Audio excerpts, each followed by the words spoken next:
In the Kalahari, hunters once waited for the hottest hour. Then they started chasing kudu. Not because humans were faster, a kudu can leave you behind in seconds, but it has to pant to cool down. You don't. Your body dumps heat through millions of tiny leaks, so noon became a weapon. The animal ran from danger and ran straight into heat. This is the part modern comfort hides from you. Before fans and ice machines, your first cooling system was skin. Skin that sweated. Skin that wasn't covered in fur. Skin that let your ancestors move when animals stopped. By about 2 million years ago, early humans were changing shape. Longer legs, springy tendons, narrower waists, and bare, wet skin that threw heat away. Researchers argued this helped humans run for distance, not sprint, distance.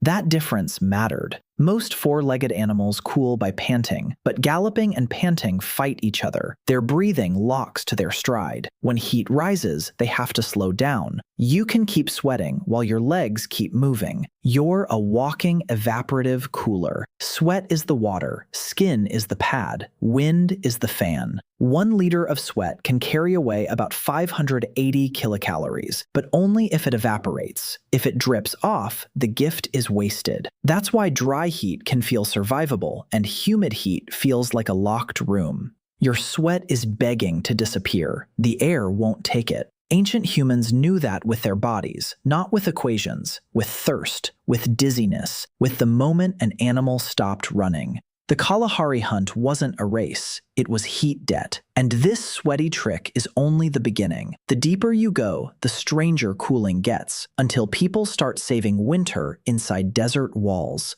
The simplest ancient air conditioner was shade, not cold air, blocked sun. The sun can hit your body like a second furnace. Step under a tree in Tanzania or a rock shelter in South Africa, and your body loses one attacker. The air may not change much, but the burning light is gone. That alone can save you. So ancient people moved their day around heat. They worked early, they paused at noon, they moved again when the sun dropped. You still do this without thinking. You call it taking a break. Your ancestors called it staying alive. Caves added another trick. Rock is slow. It doesn't panic when afternoon heat arrives. A 2023 study measured 12 caves. Surface temperatures could swing by 32.2 degrees Celsius. Inside caves, swings ranged from 0.1 to 8.8. That isn't magic, it's delay. Deep Earth follows the yearly average, not the worst hour of the day. So a cave mouth could be a shield, not a permanent home for everyone, just a place where heat lost its teeth. Your basement uses the same old trick. So does every cool tunnel you love in summer. Then there was clothing. The desert lesson breaks your rules. In a 1980 desert study, black Bedouin robes absorbed more sun than white ones, but the heat reaching the skin was about the same because the robe was loose. Air moved underneath. The cloth became portable shade.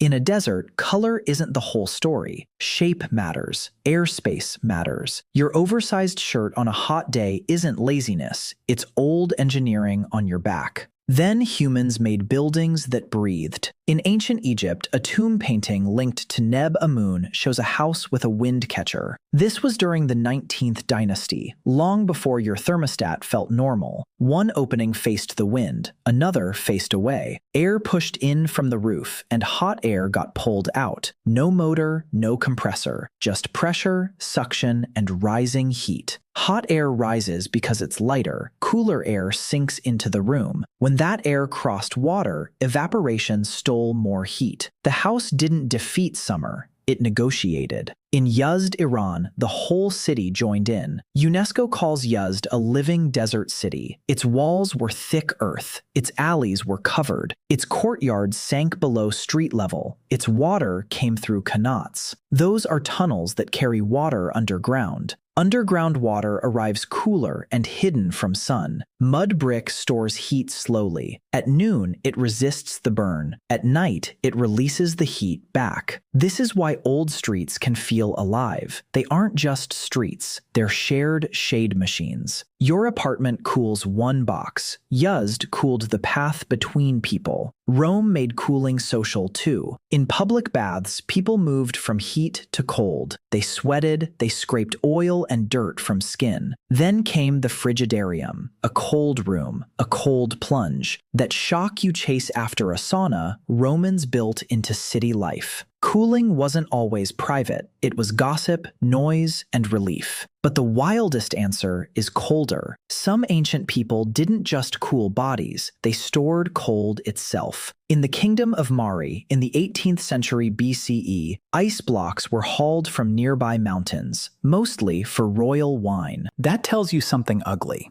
Cold began as power. If you could drink winter in summer, you were not ordinary. Greek sources say Alexander stored snow in earthen pits. During his Indian campaign, his army dragged cold into heat. Even empire wanted a colder mouthful. Then Persia built something that sounds impossible, a desert ice house. The Persian yakchal was not a fridge. It was a seasonal trap. In winter, shallow water sat outside at night. Clear desert sky pulled heat upward. Dry air helped water lose heat. Thin layers froze overnight. Workers added another 5 to 10 centimeters of water, then another, until the ice reached about half a meter. Tall walls blocked the daytime sun. Thick mud bricks slowed the heat. Straw and earth packed the cold in. Qanat water fed the system. A survey found 129 Iranian icehouse sites. Some domes in Yazd province rose 18 meters high, wide enough to swallow a house. This wasn't a gadget. It was calendar work. It was labor. It was trust that summer would come hungry. And here, the story gets warmer. In some Iranian villages, people gathered when the yakchal was filled. They gathered again when it opened in summer. The cold wasn't just a luxury. It was shared relief. A child could taste winter in July. A family could face another hot month. A village could turn winter into a promise. That's the piece modern cooling often loses. You get a dial on the wall. They got systems everyone had to maintain. Skin had to sweat. Cloth had to billow. Caves had to shelter. Walls had to store the night. Wind had to be caught. Water had to be protected. Ice had to be earned before summer arrived. Your AC makes heat someone else has to carry. Ancient cooling stayed close to the body, close to the street, close to the season. It didn't overpower the day. It choreographed it. Morning shade, noon wind, evening stone, winter ice, all timed against one enemy, heat. Ancient people didn't live without cooling. They lived inside cooling systems made of skin, wind, water, mud, night, and time.